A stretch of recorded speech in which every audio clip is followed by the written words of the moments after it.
Hello dear student, स्वागत है आपका हमारे YouTube channel Tesla learning point में। आज हम लोग डिस्कस करेंगे इलेक्ट्रीशियन प्रैक्टिकल फर्स्ट ईयर के वाइवा के कुछ महत्वपूर्ण प्रश्न जो हर साल वाइवा में और एक तरह से कहा जाए तो आपके किसी भी कंपनी के इंटरव्यू में भी ये सारे सवाल पूछे जाते हैं। तो चलिए हम लोग स्टार्ट करते हैं। ITI वाइवा में पूछा गया अति महत्वपूर्ण प्रश्न। पहला प्रश्न है आपके पास, प्रतिरोध की इकाई क्या है? प्रतिरोध की इकाई क्या है जी? मतलब जिसे हम लोग क्या बोलते हैं, रेजिस्टेंस बोलते हैं, वही क्या है, प्रतिरोध। प्रतिरोध की इकाई पूछा जा रहा है यानी यूनिट। तो जो रेजिस्टेंस होता है उसका जो यूनिट होता है वो क्या होता है, ओम होता है। रेजिस्टेंस का जो यूनिट होता है वो क्या होता है, ओम। इसका सिंबल क्या होता है, इस प्रकार का, ये उसका सिंबल है। इसको ओम को ऐसे भी दर्शाते हैं, ओम और उसका सिंबल, ठीक है। तो प्रतिरोध की इकाई क्या हो जाएगी, ओम होगी, ठीक। नेक्स्ट क्वेश्चन, करंट की इकाई क्या है जी? करंट की इकाई पूछा गया है, मतलब जो विद्युत धारा होती है उसकी यूनिट क्या होती है? तो जो विद्युत धारा होता है उसका इकाई जो होता है वो क्या होता है, एम्पियर होता है। एम्पियर होता है, इसको कैपिटल ए से क्या करते हैं, रिप्रेजेंट करते हैं। तो करंट की इकाई एम्पियर हो जाएगी। नेक्स्ट क्वेश्चन, दिया है AC व DC में क्या अंतर है जी? मतलब ये तो प्रश्न लगभग हजारों बार से अधिक भी पूछा गया है कि AC और DC में डिफरेंस क्या होता है। तो AC में और DC में जो मेजर डिफरेंस होता है वो क्या होता है, फ्रीक्वेंसी का डिफरेंस होता है। AC की जो फ्रीक्वेंसी होती है वो क्या होती है, 50 हर्ट्ज होती है। वही जो DC की फ्रीक्वेंसी होती है वो क्या होती है, 0 हर्ट्ज होती है। अगर इसको हम एक ग्राफ के थ्रू समझें, देखिए हम लोग इसको एक ग्राफ के थ्रू अगर समझें तो ये मान लीजिए ये एक ग्राफ है और ये क्या है, उसका दूसरा ग्राफ है। तो इस ग्राफ में ये पॉजिटिव हाफ साइकिल, फिर ये निगेटिव हाफ साइकिल।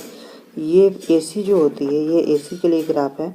AC क्या करता है, पहले पॉजिटिव हाफ साइकिल चलता है 0 से 180 तक, ये पॉजिटिव हो गया, और फिर 0 से 180 तक क्या करता है, निगेटिव चलता है। यानी एक साइकिल पूरा करने में वो क्या होता है, 2 बार शून्य होता है। देखिए एक बार यहाँ पे शून्य है, फिर एक बार यहाँ पे शून्य हुआ, ठीक है, फिर एक बार यहाँ पे शून्य।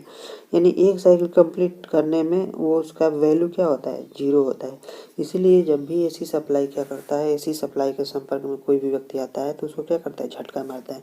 लेकिन वही देखिए यहाँ पे DC में क्या होता है, करंट और वोल्टेज क्या होता है, सेम इसी में चलते हैं लगातार, कंटिन्यूअस।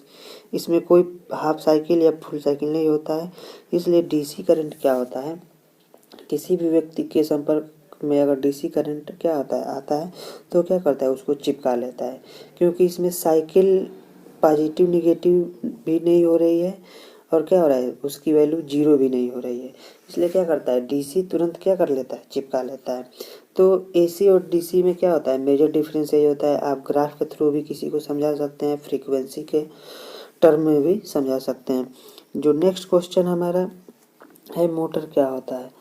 तो ये भी क्वेश्चन बार बार पूछा जाता है, मोटर क्या होता है? तो देखिए इसका डिफिनेशन हम लोग बता सकते हैं कि मोटर एक ऐसी इलेक्ट्रिकल मशीन है, मशीन इसको बोल सकते हैं क्योंकि क्या करता है, गति कर सकता है। मोटर एक ऐसा इलेक्ट्रिकल मशीन है जो क्या करता है, विद्युत ऊर्जा को यांत्रिक ऊर्जा में क्या करता है, कन्वर्ट करता है। मान लीजिए ये हमारा क्या है, मोटर है, इसमें क्या लगा है, शाफ्ट लगा है। इधर से हम सप्लाई इसको क्या किए, इसको सप्लाई यहाँ से दे दिए। तो ये विद्युत सप्लाई यहाँ से क्या हो रहा है, आ रहा है, और ये मोटर का शाफ्ट क्या करेगा, मूव करेगा। तो इससे हम कोई भी अपना काम कर सकते हैं। जैसे मान लीजिए अगर एक पंखा का एग्जांपल ले लें, तो पंखा को इलेक्ट्रिसिटी से जोड़ दिया जाता है और पंखा क्या करता है, घूमने लगता है। यानी विद्युत ऊर्जा को क्या करता है, मैकेनिकल एनर्जी में यानी यांत्रिक ऊर्जा में उसको घुमाता है, यांत्रिक ऊर्जा में क्या करता है, परिवर्तित करने लगता है, जिससे क्या होता है, हवा मिलता है। उसी प्रकार मान लीजिए अन्य किसी प्रकार की कोई मोटर है, जैसे मान लीजिए कि राइस मिल में मोटर होते हैं, तो वो क्या करते हैं, चक्की को चलाने के लिए यूज होता है। तो ये सब क्या है, यांत्रिक ऊर्जा यांत्रिक कार्य हैं, ठीक है। तो विद्युत ऊर्जा को क्या करता है, यांत्रिक ऊर्जा में कन्वर्ट करता है मोटर। नेक्स्ट क्वेश्चन, जो नेक्स्ट क्वेश्चन है, ऊर्जा का मात्रक क्या होता है। तो जो ऊर्जा का मात्रक होता है वो क्या होता है, ऊर्जा का मात्रक जूल होता है, ठीक है। अगर वही आपसे विद्युत ऊर्जा का मात्रक पूछ दे, ठीक है, तो विद्युत ऊर्जा का मात्रक होता है किलोवाट आवर। ये विद्युत ऊर्जा का मात्रक होता है। सिर्फ अगर ऊर्जा का यूनिट पूछा जाएगा तो क्या होगा, जूल होगा। नेक्स्ट क्वेश्चन की तरफ, किलोवाट आवर KWH का फुल फॉर्म क्या होता है। KWH का फुल फॉर्म क्या होता है, तो इसका फुल फॉर्म होता है kilowatt hour. Kilowatt hour क्या होता है, KWH का फुल फॉर्म होता है। नेक्स्ट, एक यूनिट किसके बराबर होता है। देखिए, एक जो यूनिट होता है, एक यूनिट वो क्या होता है, 1000 वाट के क्या होता है, बराबर होता है। यानी 1000 वाट अगर खपत करते हैं तो क्या होगा, एक यूनिट क्या होगा, बिजली का बिल आपका आएगा। नेक्स्ट क्वेश्चन है, घरों में सप्लाई कितने वोल्टेज आता है। घरों में सप्लाई कितने वोल्टेज आता है। तो देखिए, जो घरों में नॉर्मली जो सप्लाई आती है वो 220 वोल्ट से लेकर के 240 वोल्ट तक क्या होता है, आता है। अगर ये आपसे पूछा जाए कि ये जो 220 से 240 वोल्ट होता है ये क्या होता है, AC होता है कि DC होता है, तो कभी भी इसको क्या होता है, ये हमेशा क्या होता है, AC होता है। कभी भी इसको हम लोग DC नहीं बोलेंगे, ठीक है। क्योंकि घरों में जो सप्लाई आता है वो क्या होता है, DC नहीं होता है। फिर आपसे यहाँ पे एक और क्वेश्चन आपसे पुटअप किया जाता है कि घरों में जो सप्लाई आती है उसका जो कनेक्शन होता है वो पैरेलल में होता है या सीरीज में होता है। तो आपको हमेशा उसको बताना है कि क्या होता है, पैरेलल में होता है। देखिए, जैसे ये मान लीजिए दो वायर आ रहे हैं, अगर इसको क्या करना है, बोर्ड में यहाँ पे मान लीजिए कनेक्शन देना है तो ये भी वायर आएगा, ये भी वायर आएगा। इसे अगर आगे ले जाना है तो फिर यहाँ से एक वायर और फिर यहाँ से एक वायर ले जाएंगे, तो ये कनेक्शन क्या हो रहा है, पैरेलल हो रहा है। अगर सीरीज में होता तो ऐसे क्या करते, इस बोर्ड में ला देते, फिर यहाँ से फेज क्या करते, ऐसे कॉमन करते जाते। तो चूंकि ऐसा कनेक्शन क्या होता है, घर में नहीं करते हम लोग, हमेशा क्या करते हैं, पैरेलल करते हैं। मान लीजिए अगर सीरीज कनेक्शन कर दिया जाए तो उससे समस्या क्या होगी। तो मान लीजिए सीरीज कनेक्शन अगर यदि आप कर देते हैं और आपके घर में होल्डर में लगा अगर कोई भी बल्ब फ्यूज हो जाता है तो उस कंडीशन में आगे की जितनी भी सप्लाई है सब क्या होगी, बाधित हो जाएंगी। यानी आगे की सभी सप्लाई क्या हो जाएगी, कट जाएगी, जब तक कि आप उस बल्ब को चेंज नहीं करते हैं। तो इसीलिए क्या करते हैं, इस समस्या से बचने के लिए घरों में जो हम लोग वायरिंग करते हैं या जो भी कनेक्शन करते हैं उसको क्या करते हैं, हमेशा पैरेलल में करते हैं।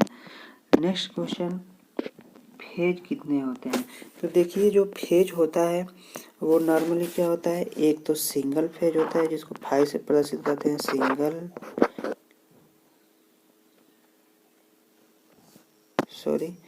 यहाँ पे सिंगल फेज 5 ऐसे, ठीक है। उसके बाद दूसरा होता है 3 फेज, ठीक है। Single phase, 3 phase. फेज कितने होते हैं, 2 टाइप होते हैं, एक सिंगल फेज होता है, एक 3 फेज होता है। जैसे सिंगल फेज का यूज हम लोग अपने घरों में करते हैं। जो 3 फेज का यूज होता है वो क्या होता है, मोटर जो बड़े बड़े मोटर होते हैं 3 फेज के मोटर, उनको चलाने के लिए क्या करते हैं, 3 फेज का यूज करते हैं। नॉर्मली घरों में हम लोग क्या करते हैं, सिंगल फेज यूज करते हैं। नेक्स्ट क्वेश्चन हमारा है, सिंगल फेज में कितने वोल्टेज आता है। सिंगल फेज में कितने वोल्टेज आता है। तो जो सिंगल फेज है, मान लीजिए ये सिंगल फेज है, अगर यहाँ से यहाँ तक क्या करेंगे, अगर वोल्टेज हम लोग मेजर करते हैं तो इसमें नॉर्मली 230 से 240 वोल्टेज क्या होता है, आता है। तो ये हमारा क्या होगा, आंसर होगा। नेक्स्ट क्वेश्चन है, 3 फेज में कितने वोल्टेज आता है। तो देखिए, जो 3 फेज होता है उसमें फेज टू फेज के मध्य अगर इसमें क्या करते हैं, फेज टू फेज अगर इसमें वोल्टेज मेजर करते हैं तो इसमें क्या होता है, 440 वोल्ट आता है। नेक्स्ट क्वेश्चन, नेक्स्ट देखिए, यहीं तक आज हम लोगों ने लिया है। उम्मीद करता हूँ कि ये सभी क्वेश्चन आपको समझ में आया होगा। अगर क्वेश्चन समझ में आया है तो चैनल को सब्सक्राइब कीजिए, वीडियो को लाइक कीजिए और अपने दोस्तों के साथ अधिक से अधिक शेयर कीजिए। धन्यवाद।